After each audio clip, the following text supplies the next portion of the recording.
Kalau saya mencermati anak-anak sekarang itu memang ya Pak ya, pendekatannya harus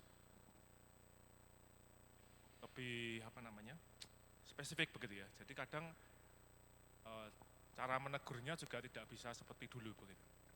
Nah mungkin apakah sebetulnya di tiap zaman itu sama saja, memang ada fase-fase usia tertentu yang mana fase-fase yang sulit begitu, mungkin kelas berapa begitu, atau memang khusus untuk anak zaman now ini perlu ada sesuatu yang strategi yang lebih lagi supaya masukan-masukan yang kita berikan itu tidak seperti angin lalu begitu Pak. Kadang sudah beritahu nanti dilakukan lagi, tahu dilakukan lagi. Tidak tahu ya, mungkin apakah itu ada sesuatu yang perlu upaya lebih atau bagaimana Pak? Baik, terima kasih. Jadi kalau kita berbicara tentang anak zaman sekarang, apakah memerlukan cara khusus, itu pasti iya ya. Jadi di setiap zaman itu, setiap anak itu memang perlu maksudnya cara berbicaranya itu berbeda gitu ya. Jadi misalkan kalau kita berbicara dengan anak-anak pada masa kita, katakanlah, ya kita, orang tua kita itu kalau ngomong sama kita itu perlu cara sendiri, tidak bisa kemudian cara yang sama diterapkan pada anak kita sekarang atau cara yang sama diterapkan untuk pada masa yang dulu. Nah, persoalan terjadi itu masalahnya gini, kita itu kan tidak ada sekolah menjadi orang tua. Sehingga kita belajarnya dari mana? Belajarnya dari orang tua kita. Nah, karena belajar dari orang tua kita, maka ketika kemudian kita memperlakukan anak kita seperti orang tua memperlakukan kita. Padahal dunia itu memang adalah dunia yang Tuhan ciptakan secara kreatif dan dinamis. Seperti itu. Nah, itu sebabnya tadi saya mengatakan bahwa kita perlu ke hati itu, karena ketika kemudian ada hal yang salah dan kita sama-sama belajar, itu tidak menjadi persoalan karena hatinya sudah kita raih begitu. Tapi kalau bicara tentang keterampilan, itu harus ditingkatkan. Makanya saya tadi mengirimkan kepada Bu Titing nanti untuk dibagikan itu, katakanlah komunikasi nih ya. Ini saya baca salah satu yang saya ini. Komunikasi itu kalau kemudian orang tua kepada anak itu ya, dia tidak boleh begini, langsung anaknya mengatakan, oh tadi itu temanku berkelahi. Loh, kalau zaman dulu orang tua kita bisa ngomong, oh ya berkelahi loh. Nah kalau kita sekarang kemudian menerapkan kepada anak kita, oh ya berkelahi loh, dia akan, piye toh, aku ki cerita koncoku kok aku mbok hakimi berkelahi. Jadi ada pendekatan yang nggak boleh dilakukan seperti itu. Jadi nah, yang saya tulis itu di situ. Misalkan kemudian setelah anak itu bercerita kepada kita dan dia cerita, kan anaknya, teman-temannya itu kan tidak, katakanlah tidak semuanya itu berasal dari orang tua yang mendidik dengan baik. Sebagian memenuhi kebutuhan ini tetapi tidak memberikan kebutuhan secara kasih atau perhatian, sehingga kan di sekolah bisa melakukan ini dan itu. Nah, di dalam keheranannya bercerita kepada kita. Nah, terus kemudian bercerita kepada kita malah kita ceramai. Anak itu yang baik mestinya gini. Lain kali dia pasti nggak akan cerita. Tiap hari itu ya, tiap hari anak saya itu kalau pulang sekolah yang kelas 5 itu cerita sama saya. Dan yang saya lakukan adalah mendengar sambil menahan diri saya untuk tidak memberikan penilaian. Karena sebenarnya dia tidak membutuhkan penilaian kita, dia hanya membutuhkan telinga kita untuk menceritakan. Ya, walaupun sebenarnya secara umum seperti itu ya di dalam ilmu mendengar. Tetapi terlebih pada anak masa kini itu dia ingin mengekspresikan tanpa harus mendengarkan ceramah kita yang panjang lebar. Tapi namanya bapak ya tetap, apalagi saya single ya saya tetap cerewet. Jadi saya ngomong sama anak saya, ya aku ya tetap cerewet, ya izinkan cerewet juga. Sebab bapak memang dilahirkan begitu. Nah, mereka tertawa begitu karena sebenarnya hampir sama gitu. Terus kalau orang ngomong sama papa nanti kadang-kadang diceramai. Lah iyalah kadang-kadang diceramai, pendeta masa enggak ceramai gitu. Tapi kan karena saya sekali lagi sudah mendapatkan hatinya agak lebih mudah. Tapi saya nggak boleh melakukan itu terus-menerus. Istilahnya itu kalau tabungan itu ya kita ngambil tabungan itu terus lama-lama habis loh. Dia akhirnya enggak mau cerita sama kita. Jadi pendekatannya itu memang berbeda. Tapi bukan karena anak sekarang itu keadaannya lebih buruk dari anak zaman dulu. Enggak. Semua orang itu sudah jatuh di dalam dosa. Kalau tidak ditemani, saya menggunakan istilah ditemani ya. bukan masalah dididik, karena sebenarnya dididik itu artinya ada ditemaninya, tapi hari ini kata didik itu sekarang itu kadang-kadang menjadi transaksional, ditemani. Kalau tidak ditemani ya akan menjadi ini. Di sepanjang zaman sebenarnya yang hilang itu adalah ditemani. Bukankah kita itu dulu juga yang usia-usia sekarang ini menjadi agak rada aneh-aneh gitu kan, karena kalau dulu istilahnya kan jadi caper. Kenapa toh kok caper itu? Ya karena orang tua tidak menemani kita, atau kakak kita tidak menemani kita. Seperti itu sih. Jadi bukan anaknya yang bermasalah atau dunia ini yang bermasalah. Karena memang ya pada dasarnya kita ini semua sudah bermasalah, tinggal ininya saja. Jadi sekali lagi perlu terus belajar membaharui cara pendekatannya. Tapi tidak dengan pikiran bahwa yang kita hadapi itu keadaannya lebih buruk daripada yang dulu. Seperti itu. Apa cukup? Baik, terima kasih.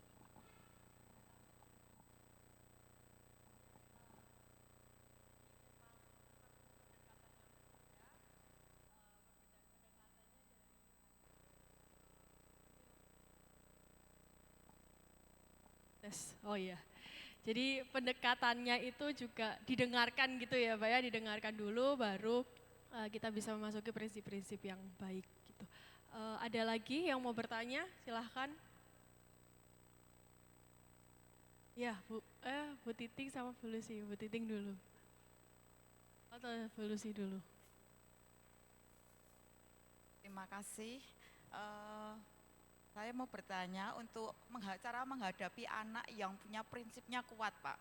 Jadi saya itu jadi selalu berargumen dan memberi alasan-alasan untuk bisa mempertahankan apa yang ia perbuat. Nah itu saya kadang mengalami kesulitannya di situ. Jadi banyak anak, maksudnya ada anak yang mempertahankan itunya, seperti yang Bapak tadi bilang, anak-anak zaman sekarang tuh pinter-pinternya apa Pak tadi mempertahankan dirinya supaya benar gitu loh. Padahal kita tahu itu tidak benar. Cara-caranya gimana Pak? Kiat-kiatnya untuk menghadapi anak yang dendeng istilahnya. Sudah dikasih tahu ini tidak baik, tapi dia masih selalu berargumen bahwa itu tidak apa-apa gitu loh Pak. Dan dendengnya itu kadang yang ngeyel terus. Yang tadi anak-anak yang luar biasa tadi pertahanannya kuat gitu Pak. Kiat-kiatnya bagaimana? Terima kasih. Iya. Pas saya itu sebenarnya dianugerahi 2 anak itu kuenceng kabeh. Jadi maksud saya itu saya punya 2 anak itu punya prinsip yang kuat gitu ya. Jadi maksudnya dan saya itu dari kecil melihat memang seperti itu. Jadi misalkan kalau dia benar ya enggak akan mundur begitu ya. Terus ya istilahnya bukan ngeyel juga, apalagi yang kecil itu. Nah rupa-rupanya kalau yang kecil katakanlah dia itu setelah mengalami baru belajar.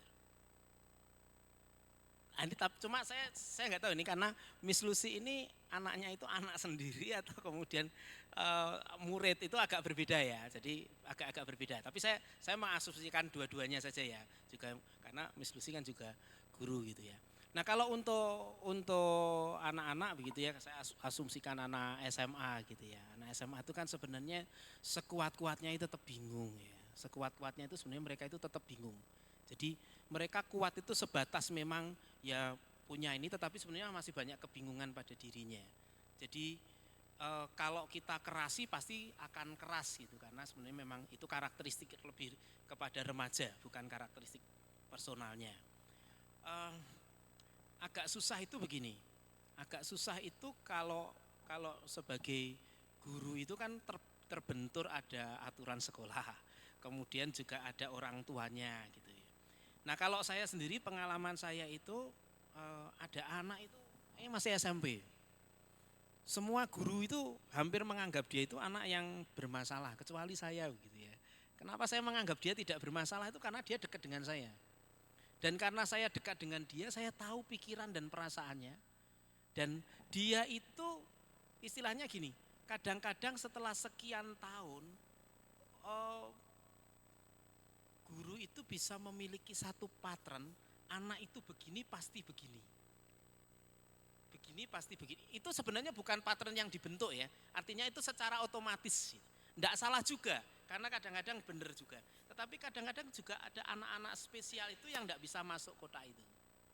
Nah, kalau saya menyarankan memang pendekatannya adalah terhadap anak yang keras itu, karena sebenarnya pada akhirnya kalau dia itu menjadi teman kita, dia akan cerita banyak dan barulah kita tahu berbagai hal bahwa dirinya itu tidak seprinsip sekuat itu begitu.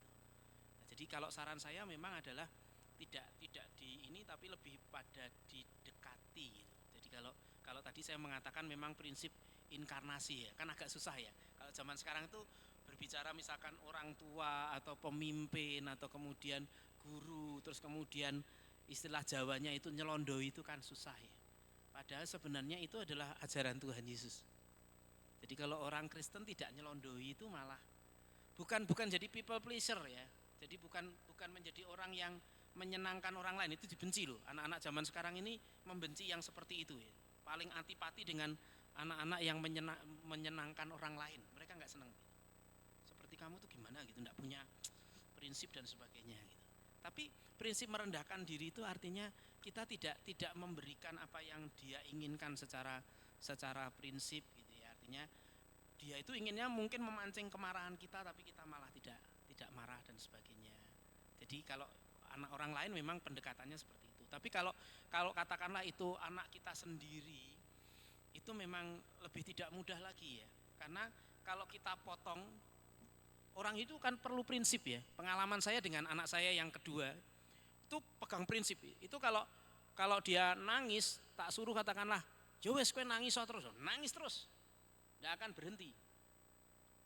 Tapi kalau saya kemudian tiba-tiba memotong dia, nanti padahal dia laki-laki. Bagi saya laki-laki itu mesti punya prinsip hidup. Kalau A ya A, B ya B, kalaupun salah dia harus tanggung risiko, enggak apa-apa. Tapi dia berani ambil tanggung risikonya. Tapi prinsipnya dapat gitu. Nah kalau anak saya yang laki-laki itu dia prinsip itu ya, saya misalkan yang terakhir saya bilang, "Vin, jangan sliding." Dia suka sliding di sekolah. Kedua kali saya ngomong. Ketiga, saya tahu kalau saya ngomongin dia karena dia suka gitu. Nah, satu hari dia terluka. Gitu. Waktu terluka saya juga tidak kemudian ngomong dia begini, "Tuh rasain loh kamu, ini enggak." Ya sudah, kita obati. Dia itu belajar dengan pengalaman. Hari ini orang slidingan meneh. Karena dia punya pengalaman terluka pahanya karena ada satu ubinnya SD Kalam Kudus itu yang buka gitu, sehingga dia tersobek itu. Tapi kan sebelumnya saya sudah 3 kali ngomong jangan sliding. Tapi saya tahu kalau saya ngomong, dia tetap akan melakukannya. Karena apa yang dia ingin lakukan, dia akan lakukan sampai dia mengalami. Jadi ada titik kadang-kadang itu membutuhkan pengalaman. Nah hanya saja harus dijagai mana yang tidak membahayakan. Tapi ada kalanya orang itu kalau enggak dari pengalaman dia enggak berhenti. Ada yang begitu.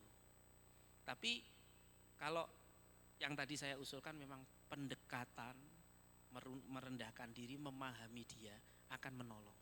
Anak yang saya dekati itu dia pandai gambar ya, pandai gambar. Orang tidak melihat dia hebat karena tiap kali itu dia selalu cari cara untuk ke toilet, cari ini. Kadang-kadang mampir ke kantor saya begitu, ngobrol sama saya. Dia memang sengaja ini, karena dia malas gurunya gitu. Nah semakin begitu kan semakin dihakimi dan guru menjauhi. Padahal sebenarnya kalau dia didekati, kita omongin gampang kok. Orang lain ini karena bagi dia orang lain ini ngomong sebagai musuh. Tapi kita kalau dapatkan hatinya, kita ngomong sebagai teman. Seperti itu sih. Jadi praktisnya itu ya harus anak yang keras itu tidak bisa dikerasi. Kita harus atur bagaimana supaya, tapi juga tidak menunjukkan bahwa kita lemah bisa dipermainkan. Nah itu memang seni, agak susah untuk didoakan juga akan menolong kita dan anak itu gitu ya. Nah kalau memang ternyata anak itu butuh pengalaman, biarin aja sampai dia kepentok baru dia belajar. Moga-moga tidak begitu tapi ada juga yang begitu. Apakah cukup atau ya? Baik, langsung selanjutnya Bu Titing. Ya, saya tertarik pas Pak Heri katakan kan dari hati kita gitu ya, menyentuh hati anak. Dan hati kita hati yang sudah ada Kristus gitu. Terus perkara, tadi kan saya sempat pertanyaan pas Pak Eri bilang perkara anak saya sudah ada hati Kristus di dalamnya atau enggak, yang penting saya mendekatinya dengan kasih dan ini. Nah, yang terjadi, ini anak saya, terus terang anak saya. Jadi saya cuma punya anak satu, cowok, sekarang kuliah di Surabaya. Nah, kejadiannya waktu di Ciputra ada kejadian lompat itu saya pas di sana. Ini kembali tadi yang saya ingin tanyakan, saya tuh masih ragu gitu ya, dalam arti kan ada iman yang sebatas pengetahuan gitu ya. Jadi pertobatan itu kan yang tahu sebenarnya hanya kita dengan Tuhan secara pribadi. Ya, ini yang membuat, karena saya melihat kalau dari pengakuan, katekisasi itu sempat saya tanya keyakinan keselamatannya gimana gitu ya. Saya tanya ke majelis gitu, terus oke gitu.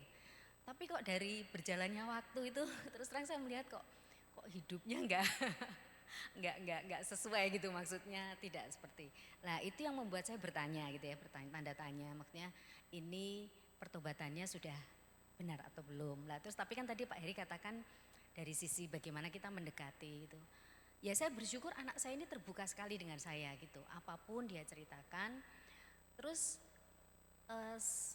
sepanjang ini yang saya lakukan itu saya tahu kalau saya ngomong masalah rohani secara pengetahuan dia pasti udah tahu gitu ya. Ya karena maksud saya gini, kalau saya sebagai ibu itu kan biasanya saya lebih banyak berbicara secara rohani.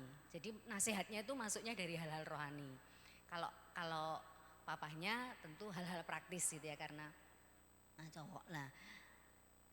Tapi saya pikir wah ini kayaknya kalau saya ngomong masalah rohani pun ya memang prinsip katakan firman Tuhan katakan kan berulang-ulang. Kita harus mengulang itu, mengajarkannya baik di mana itu di dalam ulangan. Tapi saya pikir saya sudah mengatakan itu berkali-kali. Kalau yang saya lakukan sekarang, maksudnya saya berpikirnya begini. Ini yang saya mau tanyakan, saya benar nggak gitu ya. Jadi wah saya ngomong secara rohani, secara firman Tuhan. Misalnya kamu ini dia tahu kalau ini nggak benar gitu ya, ini nggak sesuai firman Tuhan, dia tahu gitu. Jadi saya kasih tahu pun sebenarnya itu sudah tahu gitu. Jadi saya mau masuk dari sisi mana gitu. Tapi ya saya bersyukurnya sepanjang ini dia terbuka. Yang bahkan yang dia lakukan mungkin itu katakan kenakalan remaja, kenakalan ini, dia jujur ke saya gitu. Dan dia mengatakan ya aku kan yang buruk-buruk aku udah pernah lakukan mah, tapi sekarang aku sudah enggak gitu. Ya tapi apa yang saya harapkan gitu itu belum nyata, dan itu yang membuat saya masih tanda tanya kehidupan secara rohaninya itu, maksudnya saya masih bertanya tentang kepastian keselamatannya itu. Ya selama ini terus yang bisa saya lakukan saya hanya berdoa gitu. Ya kalau ketemu saya sebagai teman, saya bersyukur. Saya kenal dengan teman-temannya, saya kenal dengan namanya pun dia memperkenalkan ke saya si A, si B, si C gitu. Saya tahu dan teman-temannya juga baik ke saya gitu. Ya itu, jadi apakah saya benar pada satu titik saya sudah enggak lagi, ya ada kalinya saya masuk secara rohani, tapi saya seringkali karena saya berpikirnya seperti itu benar enggak kalau jadi ini Kandanono dia sudah tahu gitu. Sebenarnya ini enggak sesuai firman Tuhan, dia tahu, tapi saya takutnya malah dia akan bosen gitu, maksudnya kan mungkin tidak melawan sih, tapi mungkin dalam hati kan bisa saja. Mungkin saya sebagai anak pun kan kadang gitu, mungkin orang tua ngomong apa, mas kui meneh gitu kan kadang. Ibu saya di sini.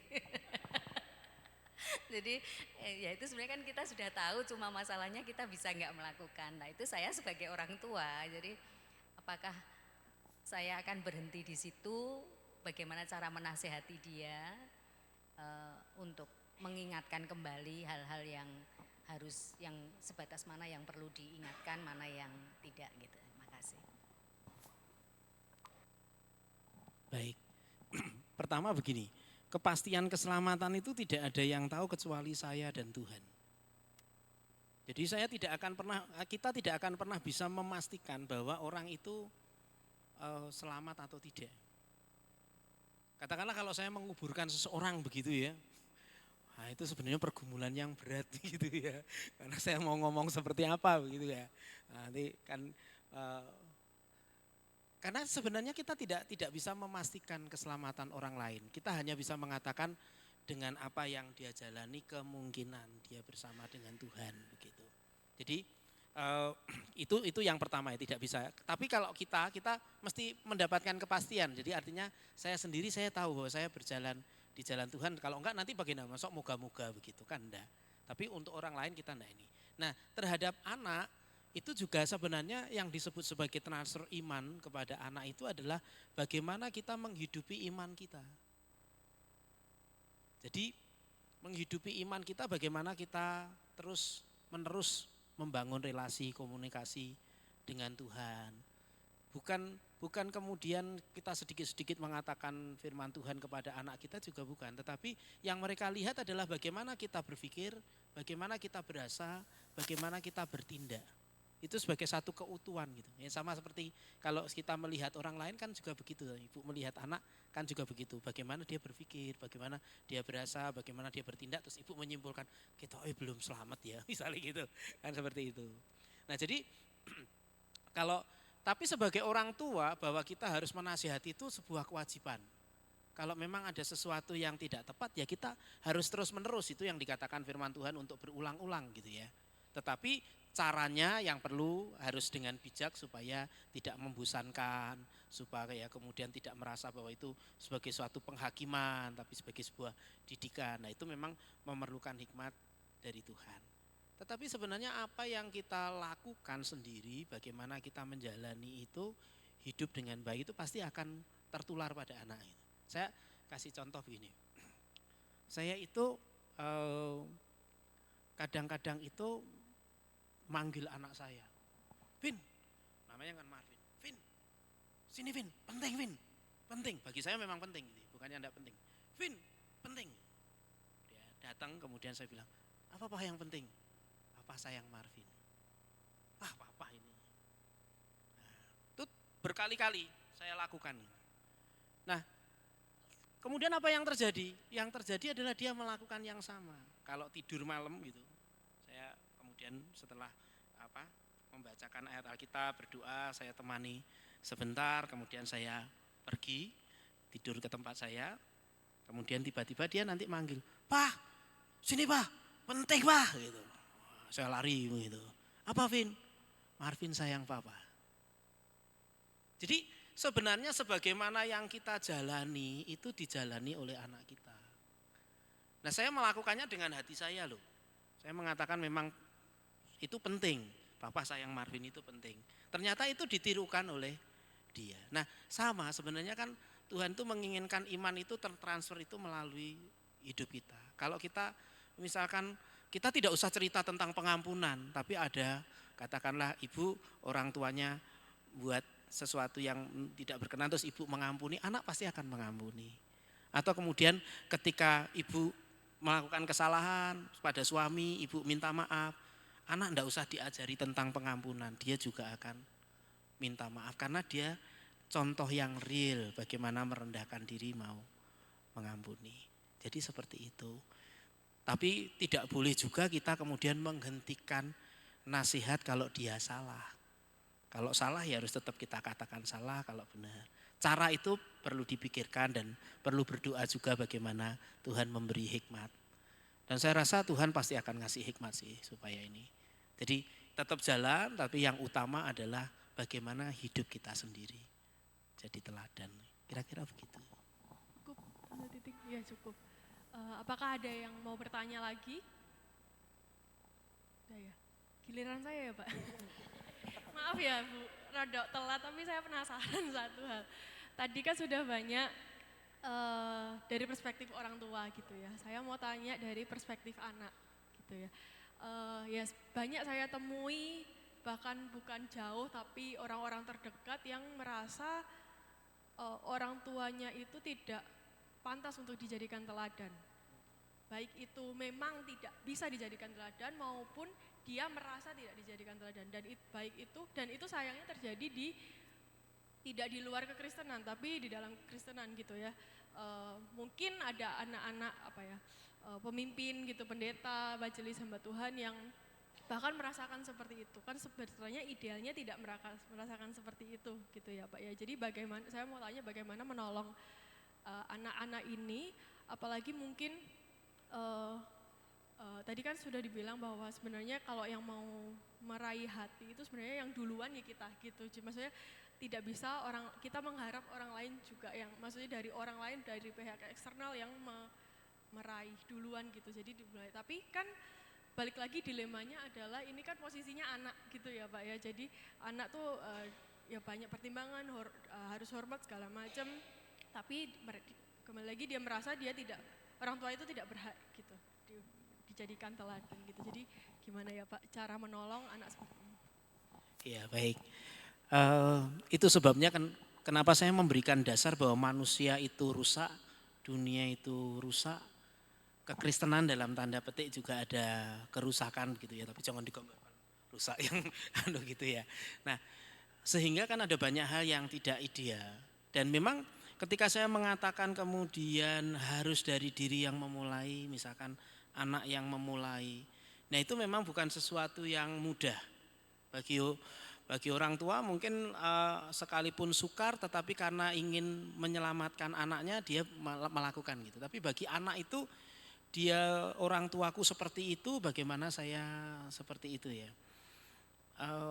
Dalam pengalaman saya memang sukar sekali meyakinkan teman-teman itu seperti itu. Tetapi pertama kalau sebenarnya dia ada di dalam Kristus, karena saya punya teman-teman juga yang ketika kemudian dia di dalam Kristus dia tidak terlalu peduli bahwa saya itu anak atau orang tua, tapi dia menyadari bahwa harus dimulai dari dirinya, dia seperti itu.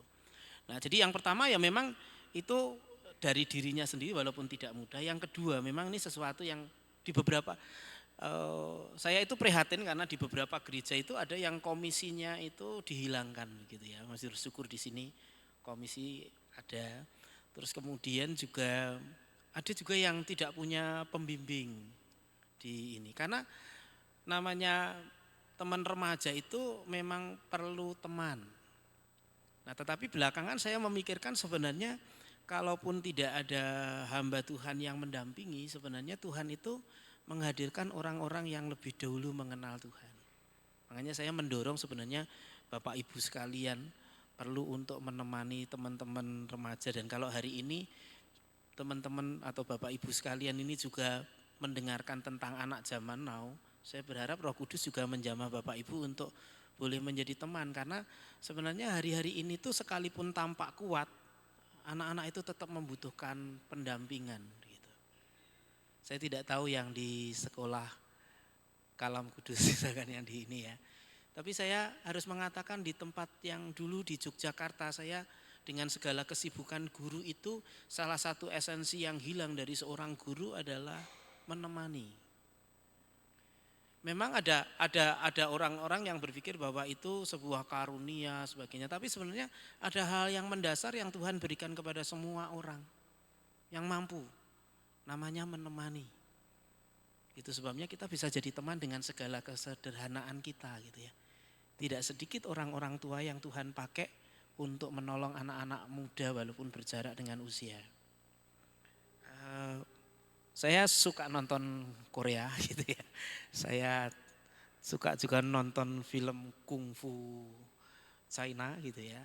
Saya lagi nonton Long Ballad gitu ya. Nonton Long Ballad. Nah, saya mendapati di dalam kisah-kisah yang saya itu bagaimana khususnya yang kungfu gitu ya. Bagaimana dia bisa menyelamatkan seorang pendekar yang jahat itu dengan menjadi teman. Bukan ngajari ilmu, terluka, ditolongi, cuma dibantu kasih makan, kasih tempat tinggal. Jadi baik itu pendekar.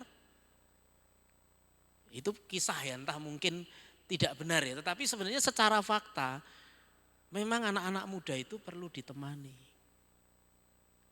Nah siapa yang menemani? Ya kita yang lebih dulu. Entah orang itu adalah kerabat kita, entah orang itu siapa saja, kalau dia dipertemukan dengan kita diberikan kemampuan dan kesempatan, kitalah yang dipanggil untuk ini.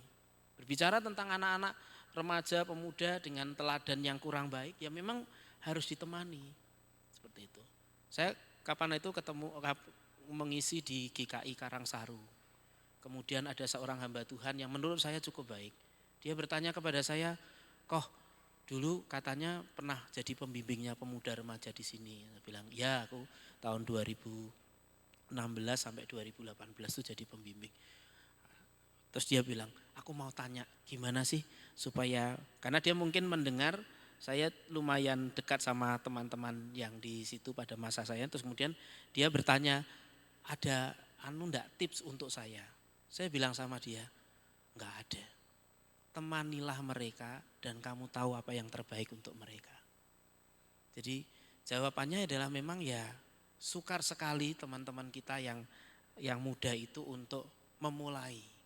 Tapi kalau ada yang mendukung, ada yang menemani, dan memang Roh Kudus itu hadir di dalam hidupnya, pasti dia akan bisa memulai dalam tanda petik merevolusi keluarganya sampai akhirnya bisa mengenal Tuhan. Kira-kira begitu sih. Terima kasih Pak Heri. Sebelum ditutup, saya memastikan lagi tidak ada yang mau bertanya atau masih ada yang penasaran gitu? Sudah ya. Baik Pak, sebelum menutup sesi hari ini mungkin saya minta closing statement gitu ya, pernyataan penutup, mungkin sebuah kesimpulan singkat gitu ya Pak dari sesi 1 dan sesi 2 ini dari Pak Heri, monggo Pak. Saya itu sebenarnya bukan orang yang suka ceramah. Sebenarnya serius. Karena sepanjang saya dari muda sampai kemudian usia itu saya mendengarkan banyak ceramah dan kemudian berlalu begitu saja. Begitu ya. Nah tetapi sebenarnya tidak ada hal yang kebetulan ya. Apa yang dihadapkan Tuhan pada kita itu bukan sesuatu yang kebetulan. Tuhan memakai zaman ini dengan begitu banyak ceramah. Nah saya hanya ingin mengatakan begini, yang jauh lebih penting daripada segala ceramah yang kita dengar itu adalah hidup sehari-hari dengan Tuhan kita.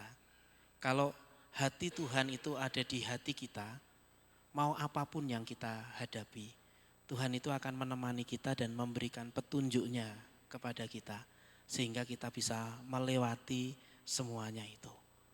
Mungkin tidak sesederhana yang kita bayangkan. Saya mengatakan kepada anak saya, kenal Tuhan itu tidak berarti semuanya akan dipermudah.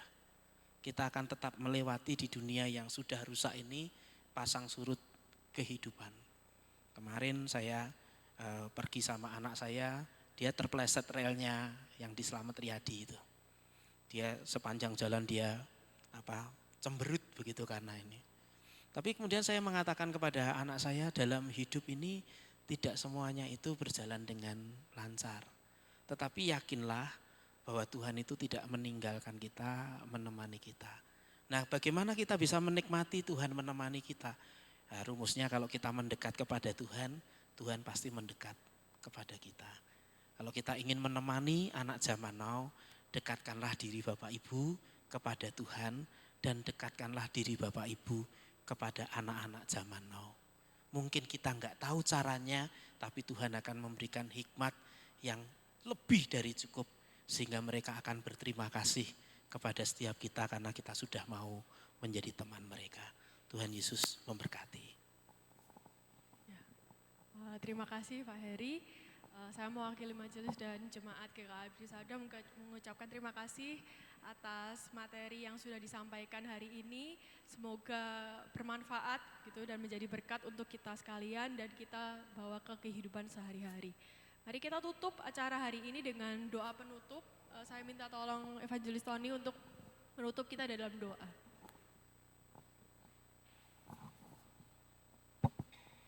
Mari kita berdoa. Bersyukur pada malam hari ini pembelajaran yang sudah panjang lebar diberikan kepada kami, agar kami memperhatikan diri kami masing-masing, hidup di dalam Kristus, sebagai orang tua, sebagai ayah, sebagai ibu, sebagai nenek, sebagai anak, karena disitulah dimulai penebusan dan pembaharuan akhlak Oleh karena dosa sudah merusak segala sesuatunya. Kami bersyukur Kristus yang tinggal dan diam di tengah-tengah keluarga kami.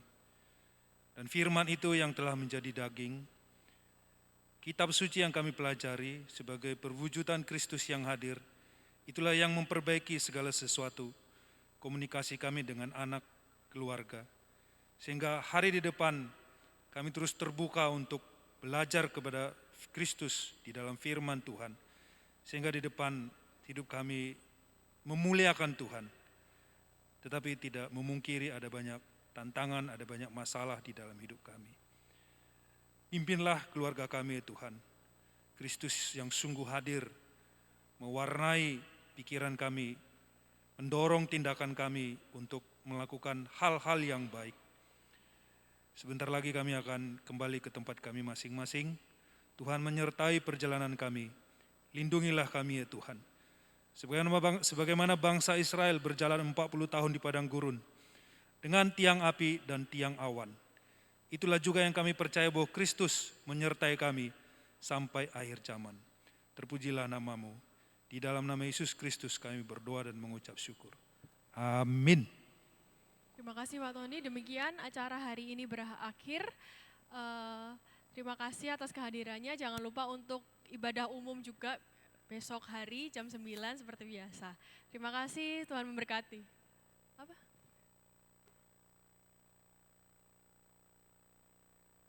Oh, ada informasi kalau ada yang mau memberi persembahan, kantongnya disediakan di depan. Terima kasih.